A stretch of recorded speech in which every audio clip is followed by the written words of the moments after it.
दरम्यान पुण्यातून एक ब्रेकिंग न्यूज समोर येते। पहलगाम हल्ल्यानंतर पुण्यातील काश्मीरी विद्यार्थ्यांना धमक्या देण्यात येत आहेत। काश्मीरी विद्यार्थी पुणे पोलीस आयुक्तांना या संदर्भात भेटणार आहेत। दरम्यान पहलगाममध्ये झालेल्या भ्याड दहशतवादी हल्ल्यानंतर पुण्यात असणाऱ्या काश्मीरी विद्यार्थ्यांना काही जणांकडून धमक्या देण्यात येत आहेत आणि या संदर्भात हे काश्मीरी विद्यार्थी पुणे पोलीस आयुक्तांना भेटणार आहेत। महाराष्ट्र आणि काश्मीरचं नातं वेगळं आहे असं देखील हे काश्मीरी विद्यार्थी म्हणतात। पुण्यात शिकणाऱ्या काश्मीरी विद्यार्थ्यांनी एक पत्रकार परिषद घेतली आहे। त्यांनी त्यांचं म्हणणं मांडले। उद्या ते पुणे पोलीस आयुक्त अमितेश कुमार यांची देखील भेट घेणार आहेत। हे सगळे काश्मीरी विद्यार्थी आहेत जे गेल्या 10 ते 12 वर्षापासून पुण्यात शिकतात।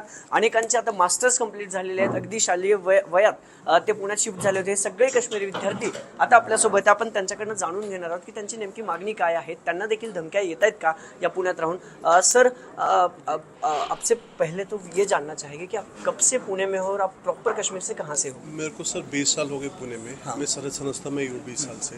और मैं proper Bandipora Jammu and Kashmir valley से हूँ। अच्छा। पारागाम वैली से, जहाँ भी बुक वैली का हमारा चल रहा है। पूरे वर्ल्ड का सबसे बड़ी बुक वैली की लाइब्रेरी हम बनाने वाले हैं वहाँ पर। तो मैं वहाँ से हूँ। मेरे को 20 साल हो गए पुणे में। मेरा एजुकेशन कंप्लीट हुआ है। मैं Jammu and Kashmir student association का प्रेसिडेंट हूँ। तो जो कश्मीरी स्टूडेंट, आपको भी थ्रेट आया? जी, थ्रू इंस्टाग्राम एंड पोस्ट से हम क्या लोगों को भी थ्रेट थ्रेट यही है सर कि जैसे कि हम लोगों ने प्रेस में भी रिलीज कर बोल दिया है कि दैट हम लोग हिंदू एंड मुस्लिम को ज़्यादा टारगेट किया जा रहा है, तो वो ना हो। क्योंकि मैं भी पिछले 20 साल से पुणे में रहा हूँ एंड जो अभी बाहर आए स्टूडेंट्स हमारे कश्मीर से कि दैट वो उन्होंने उतना अभी तक बाउंडिंग उनका उतना क्रिएट नहीं हुआ लोगों के साथ। तो जैसे कि मैं 20 साल से रहा हूँ तो मेरे को हर कोई जो है पहचानता है। अपने घर पे बुला लेते, खाना एक्सचेंज, कल्चरल राइट्स वगैरह जो कुछ भी हम लोगों का एक्सचेंज हुआ। जो कोई भी नया आया है तो वो डर रहे हैं उसकी वजह से। तो जो लोग ऐसे कर रहे हैं वो हमारा रिलेशन ये खराब करना चाहते हैं, जो हम करने नहीं देंगे। उनका जो मेन टारगेट रहता है हिंदू मुस्लिम का कॉन्फ्लिक्ट बढ़ाना। लेकिन हमें ये चीज़ समझनी चाहिए कि हमें उस चीज़ को ज़्यादा बढ़ावा नहीं देना चाहिए। ठीक है, तो हमें पॉजिटिविटी के साथ काम करना चाहिए। तो मैं यही कहना चाहती हूँ कि आप इस चीज़ को लेके सब लोगों को टारगेट मत करो। जो चीज़ अभी हुई है, आप जो देखो, जो जिसने गलत किया है वो तो सामने आएगा, ठीक है, लेकिन हम इस चीज़ की वजह से हमारी रिलेशन खराब नहीं होनी चाहिए और हमें डर का सामना करना चाहिए। हम क्यों डरेंगे? क्योंकि कश्मीर एक ऐसा इंटीरियर पार्ट है जो हमेशा हिंदुस्तान का है, ठीक है, और हम हिंदुस्तानी हैं।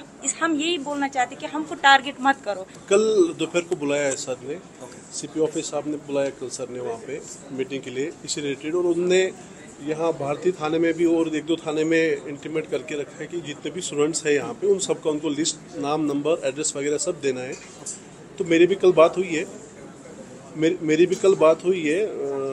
अपने भारतीय विद्यापीठ थाने में भी पुलिस वालों ने बहुत साथ दिए है। सबसे ज़्यादा साथ अगर देखा जाएगा तो वो पुलिस वालों ने दिया है हमको। पुलिस जितने भी यहाँ पर है सब ने हमको सपोर्ट किया है। त्यांचंही म्हणणं आहे जे झाले ते चुकीचे झाले, पण महाराष्ट्र आणि जम्मू काश्मीरचं वेगळं बॉन्डिंग आहे आणि ते बॉन्डिंग असंच राहिलं पाहिजे। अभिजित पोते, न्यूज 18 लोकमत, पुणे। दरम्यान बैसरण हल्ला प्रकरणी महत्त्वाची अपडेट समोर आली आहे। बैसरण हल्ल्याचा NIA कडून तपास सुरू करण्यात आलाय। NIAच्या तपासात एक महत्त्वाचा साक्षीदार समोर आलाय। स्थानिक फोटोग्राफरच्या कॅमेऱ्यात दहशतवादी हल्ला कैद झालाय। 2 दहशतवादी झाडामागे तर 2 दहशतवादी झिप लाईन जवळ लपले होत्याचं समोर आलंय। झाडामागे लपलेले 2 दहशतवादी समोर आलेत आणि पर्यटकांना त्यांनी घेरलं। त्यानंतर झिप लाईन मध्ये लपलेले दहशतवादीही समोर आले। दहशतवाद्यांनी पर्यटकांना कलमा म्हणण्यास भाग पाडलं आणि ज्यांना कलमा म्हणता आला नाही त्यांना मारण्यात आले। तर NIAच्या चौकशीतून ही मोठी अपडेट समोर आली आहे। या संदर्भातील अधिक माहिती घेऊयात आपले प्रतिनिधी प्रशांत लीला रामदास यांच्याकडून। प्रशांत, बैसरण हल्ल्यातून मोठी अपडेट समोर येते, काय अधिकची माहिती? बरोबर आहे, NIAने तपास सुरू केला आणि बैसरण हल्ल्याच्या संदर्भात एक महत्वाची घडामोड पुढे आलेली आहे। NIAच्या तपासामध्ये महत्वाचा साक्षीदार पुढे आला आहे। स्थानिक फोटोग्राफरच्या कॅमेऱ्यात दहशतवादी हल्ला कैद झाला होता। त्यामध्ये 2 दहशतवादी झाडामागे लपून असल्याचे पाहायला मिळालं आणि दोघे जे होते ते जीप लाईनच्या मागे लपले होते। आणि यामध्ये जर बघितलं, या दहशतवादी पर्यटकाला देखील कलमा बसण्यास भाग पाडलं होतं। आणि इतर ज्या पद्धतीने दावा केले जात आहे की अनेकांना धर्म विचारून ज्या पद्धतीने असं म्हणतात ज्या पद्धतीने गोळ्या मारण्यात आल्या, त्यांचा निष्पाप जीव घेतला पर्यटकांचा, त्यामधला आता एक सत्य पुढे येताना आपल्याला पाहायला मिळतं। स्टुडिओ सुवर्णा. धन्यवाद प्रशांत, आपण दिलेल्या सविस्तर माहितीसाठी. तर एनआयएच्या तपासात एक महत्त्वाचा साक्षीदार समोर आलाय. तिथला लोकल फोटोग्राफर, त्याच्या व्हिडिओमध्ये हे दहशतवादी दिसून आलेत, समोर आलेत. तर स्थानिक फोटोग्राफरच्या कॅमेऱ्यात हे दहशतवादी हल्ला कैद झाला. या फोटोग्राफरच्या व्हिडिओमध्ये हे 2 दहशतवादी दिसून आलेत. त्यातले 2 दहशतवादी झाडामागे लपले होते, तर काही दहशतवादी हे झिप लाईन जवळ लपले होते. 2 दहशतवादी बाहेर येताच त्यांनी पर्यटकांना कलमा म्हणायला सांगितला आणि जेव्हा पर्यटकांना कलमा म्हणता आला नाही तेव्हा त्या पर्यटकांचा तिथे निर्घुण खून करण्यात आला, त्यांना ठार मारण्यात आलं. दरम्यान हिंदू मुस्लिम वेगवेगळं करून त्यांना तिथे मारण्यात आलंय. बैसरण हल्ल्याचा एनआयए कडून तपास सुरू करण्यात आलाय आणि एनआयएच्या तपासात ही सर्वात मोठी अपडेट आता आपण बघतोय.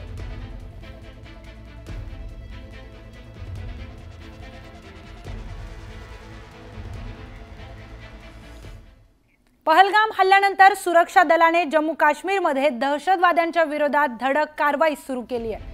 आतापर्यंत जम्मूतील 9 दहशतवाद्यांची घरं उद्ध्वस्त करण्यात आली आहेत. सुरक्षा दलाने बांदीपोरात जमील अहमद नावाच्या दहशतवाद्याचं घर स्फोट उडवून घडवण्यात आलंय. याआधी तर शोपियामध्ये आदनान शफीचं घर जमीनदोस्त करण्यात आलं. आदनान शफी हा वर्षभरापूर्वी लष्कर-ए तोयबा या दहशतवादी संघटनेत सामील झाला होता. तर कुपवाडामध्ये फारूक अहमदचं घरही बॉम्बने उद्ध्वस्त करण्यात आलंय.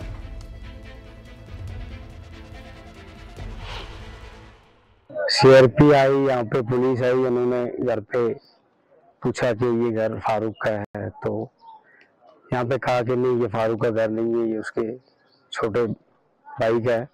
तो फिर सबको निकाल दिया, किसी को इस इलाके में नहीं रहने दिया, पूरा कॉर्डन था एरिया. उसके बाद ब्लास्ट किया. ये घर मेरे फादर ने बनाया था 2006-07 में, जबकि वो 90 में गए थे और घर बनाया था 5-6 में. तो उसका इस घर में कोई भी नहीं, कुछ भी नहीं था. तर या दहशतवाद्यांची घरं उद्ध्वस्त करण्यात आली आहे. पुलवामामध्ये आसिफ शेख याचं घर उद्ध्वस्त करण्यात आलंय. भारताकडून ही मोठी कारवाई. पहलगाम हल्ल्यानंतर आसिफ शेख याचं पुलवामामधलं घर उद्ध्वस्त करण्यात आलंय. त्याचबरोबर अनंतनागमध्ये आदिल घुरी या दहशतवाद्याचं घर उद्ध्वस्त करण्यात आलंय. त्याचसोबत शोपियामध्ये असलेल्या शाहिद अहमद कुठ्ठे याचं देखील घर उद्ध्वस्त करण्यात आलंय. भारताकडून ही पहलगाम हल्ल्यानंतर मोठी कारवाई आहे. या सगळ्या दहशतवाद्यांचं घर ईडी स्फोटाने उडवण्यात आलंय. तर पुढचं घर जाकीर अहमद याचं घर कुलगाममध्ये होतं. त्या कुलगाममधून जाकीर अहमद याचं घर उडवण्यात आलंय. त्याचबरोबर कुपवाडामध्ये देखील फारूक अहमद तिडवा याचं घर उडवण्यात आलंय. तर या सगळ्या दहशतवाद्यांची घरं उद्ध्वस्त करण्यात आली आहे. पहलगाममध्ये झालेल्या भ्याड दहशतवादी हल्ल्यानंतर आसिफ शेख, एहसान शेख आणि याचबरोबर बांदीपोरामध्ये असलेला दहशतवादी जमील अहमद याचं देखील घर उद्ध्वस्त करण्यात आलंय.